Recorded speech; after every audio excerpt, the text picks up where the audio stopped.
Hello mga kasabong, ninyo ito ni sa El Nino Conditioning System, ang observant na magmamanok. Shout out sa lahat kong El Nino Conditioning System members, shout out sa lahat ng El Nino Conditioning System subscriber, shout out sa lahat ng El Nino Conditioning System follower, shout out sa mga subscriber ko sa United States of America, shout out sa mga subscriber ko sa United Arab Emirates, sa Middle East, shout out sa Alaska, mayroon ako subscriber diyan. Sa Russia, may subscriber ako diyan. Shout out sa inyong lahat, sa mga seaman, sa mga OFW na mga subscriber ko, sa mga Pilipino na rin na nandito sa Pilipinas. Kunti lang sila nanonood sa akin. Tulungan lang tayo. Pag-share lang ninyo ang mga video ko. Panoorin nyo na rin. Kung sino man magbibigay sa akin ng mga regalo, damit, malapit ang birthday ko, pera, in cash, in kind, pwede.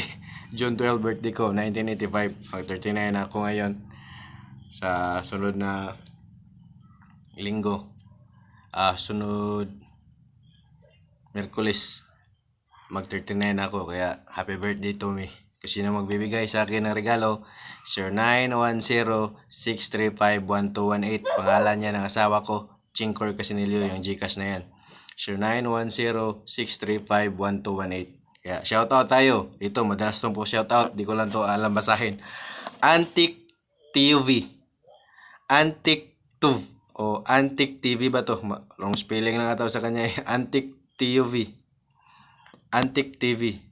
Liserio Batican, shoutout. Shoutout Marte Gianito, Davao del Sur. Shoutout Jad Backyard, Lapu-Lapu City. Shoutout JV Arts. Shoutout Rafi Domingo. Ito, shoutout sa ating financier Jose Salazar. Shoutout Corehead Fox. Shoutout sa iyo. Nasa Libya 'yon. Shoutout kay Renz Binongo, shoutout kay Ray Katipay, shoutout kay Hero Rodriguez, yung mga nagbibigay ng balato sa atin. Leonard Morancel, Leonard Yokim, magbibigay ng balato yan sa atin. Marami pa yan sila. Yung mga maalala ko lang, si Rogelio Pineda, shoutout sa iyo po. Shoutout Maria Velasco, shoutout sa inyo. Marami yung mga nagbibigay sa atin, hindi ko na maisa-isa. Shout out Ron Viliganyo. Shout out Alrex Biloria. Shout out sa inyo lahat. Di ko na ito ang mga shout out ko eh. Shout out lang to, hindi ito member ha. Shout out lang to, andun sa kabilang papel yung member, dalawang papel na yon. Ito lang muna shout out ang inaano ko.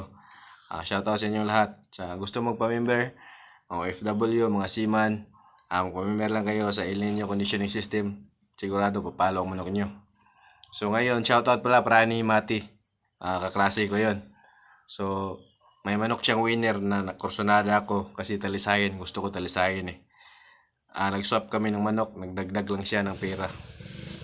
Pero yung pinalit ko naman, magaling. Kaya na-impress naman siya sa palo niya. Sa kanya, hats green niya. Kursonada ko yung hats green niya kasi malakas din eh. Kaya nag-swap kami, nagdagdag lang siya ng pera. Kaya shoutout Prani Mati.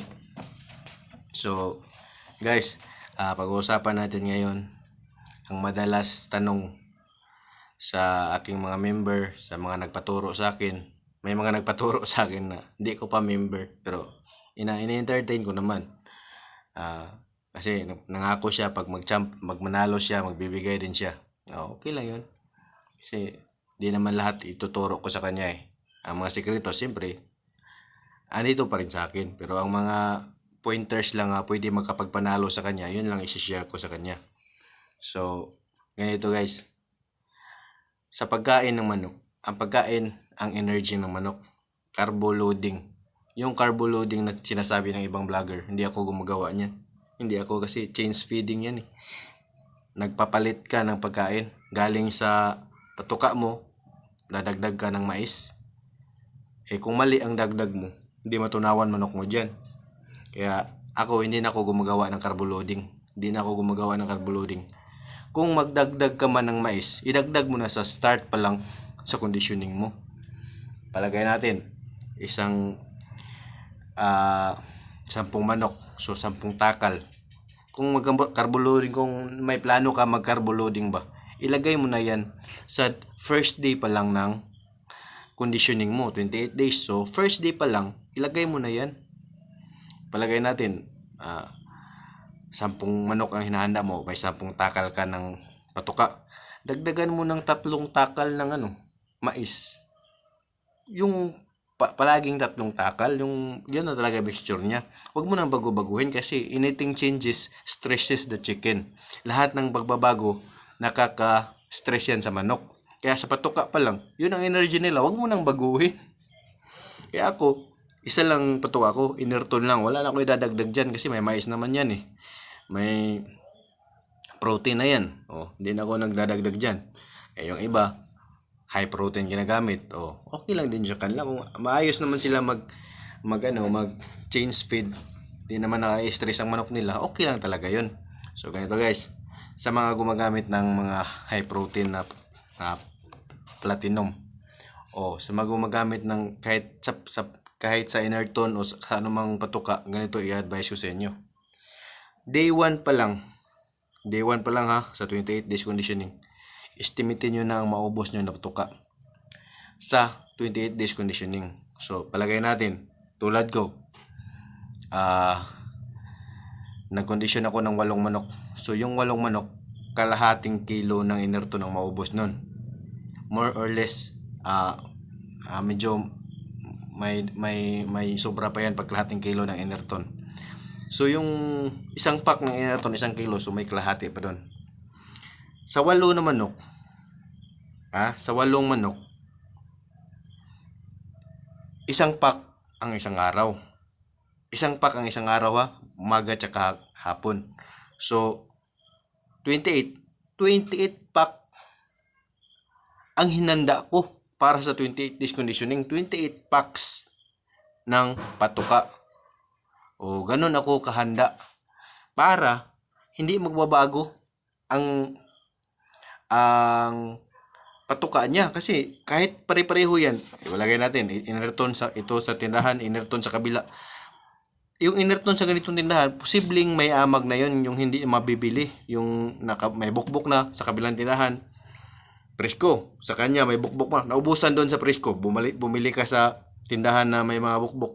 Yun ang pakain mo sa manok, isa yan sa hindi makapagpatunaw sa manok, sa patuka sa manok. Kaya dapat ganito i-advise ko sa inyo, bumili kayo ng 1 pack.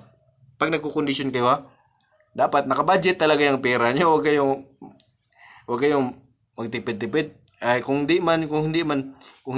wala man kayong budget na para sa whole na bibilhin niyo ang patuka, para hindi na magbago-bago ang ng manok mo, hindi na magbago ang may amag o may bukbok.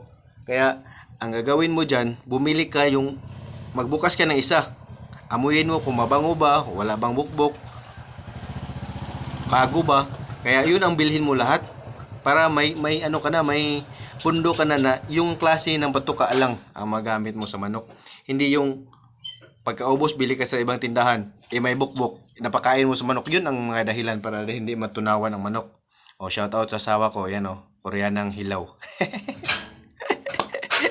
Shout out sa asawa ko, kararating lang, galing naghanap buhay.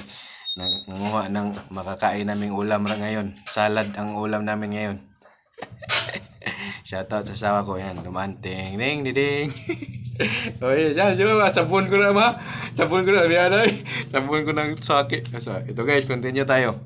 Sa patuka, ako tulad ko Inerton, isang batch lang ng Inerton, isang sako lang, 28 pieces, isang batch na binili ko, para hindi na magbago-bago yung komposisyon ng may amag, makabili ka ng may bukbok. Yung binili ko, binuksan ko yung isa, tiningnan ko, presko. Binili ko lahat na batch niya. Kasi kahit may ibang batch na darating, may ibang batch, kahit parehong tindahan, may bukbok sunod na may batch. Kaya yung batch na yun, sa isang sako, binili ko lahat. Yun ang nakapundo sa akin, na patuka. Ganun po, pag mag-condition kayo ng manok, ganun. Kung wala naman kayong, kung wala kayong budget talaga, tingnan nyo yung patuka palagi. tingnan nyo na walang bukbok.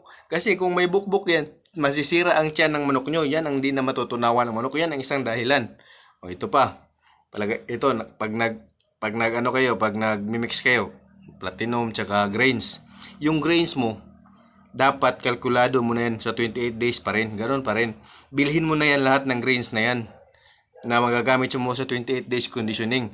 Kasi, kung maubos yan, tapos wala nang ibang grains na gano'n ang katulad nun, stress na naman ang digestive system ng manok mo. Yun ang isang dahilan kaya hindi magtunaw ang manok mo sa conditioning.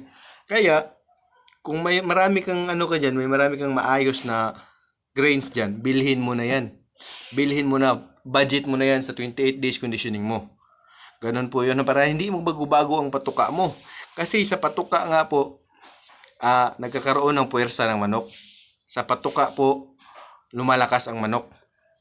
Yang mga vitamins, nakaka-healthy lang yan. O nakadagdag sa health. Pero hindi yan nakapapalakas. Ang energy talaga, patuka. Patuka, at ang pahinga. Diyan kayo mag-focus. Kabisaduhin nyo paano ipahinga ang manok. Kabisaduhin nyo rin paano ang maayos na patuka ng manok. Dapat walang amag, walang bukbok. Presko ang patuka. Sa gumagamit ng grains, hugasan nyo ng grains bago nyo ibabad. Kung nagbababad kayo, hugasan nyo muna kasi may insecticide yan. Kahit amuyin nyo pa yan, may insecticide yan. Ganun po ha. O, ganun. Kaya, sa mga nagmi-mix naman ng prutas, dapat presko palagi ang i-mix nyo. O, kahit yung saging na overripe, tas ibigay nyo sa, posibleng may merkubyo na yan. Kaya, dapat, yung yung saging nyo, yung saktong yung saktong hinog, huwag yung overripe. Kasi, di naman tayo microbiologist para makita natin na may amag na yan eh. Yung ang amag, nakakasira yan sa digestive sa manok. Kaya, kung gusto nyo ng maayos ang paproseso ng pagkukondisyon nyo, maayos ang patukaan nyo, presko ang patukaan nyo, by batch ang bilhin nyo. Kung wala naman kayo by batch, i-check nyo na mabuti na yung binili nyo na patuka, presko. Kaya para hindi magkaroon ng problema ang digestive tract ng manok nyo. Yan lang po ang masishare ko sa inyo. Kaya kung gusto nyo magpamember na kayo sa El Nino Conditioning System. Marami akong ituturo sa inyo. Ito lang muna kasi pag ituturo ko lahat sa isang video, wala na akong kikitain. Ang liit lang kita ko sa video na to. Sa membership lang ako kumikita po talaga. Kaya magpa-member na kayo. Kung gusto nyong matuto, pag member ko na kayo, sigurado kayo ang priority ko. Yung mga sikreto ko, siyempre hindi ko yun ibibigay lahat dito. Ito lang yung mga sinasabi ko, makatulong ito sa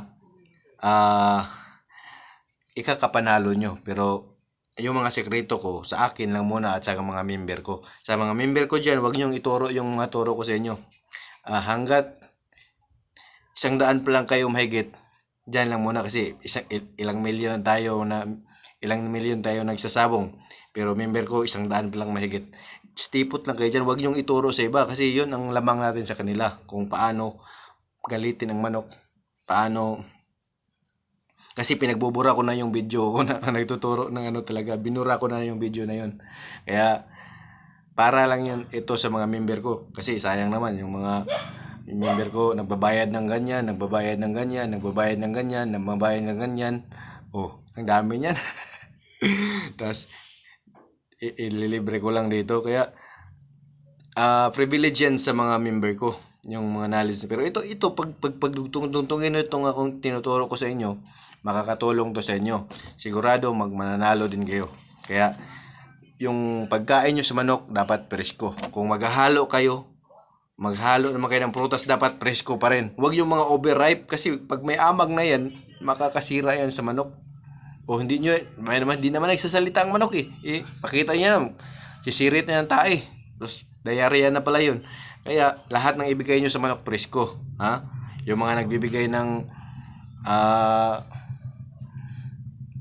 tawag ito, prebiotics. Huwag na kayong gumawa ng sarili nyong prebiotics. Baka buti kung microbiologist kayo, gumamit na lang kayo ng Yakult o kayong ready-made na may brand talaga kasi maayos yun. May makukunta kayo pag masasama ang manok, ang lagay ng manok nyo sa mga prebiotics. Kung tayo lang ang gagawa, kasalanan na natin bakit nagkaganon mga sisiyo natin dahil probiotics na mali paggagawa natin.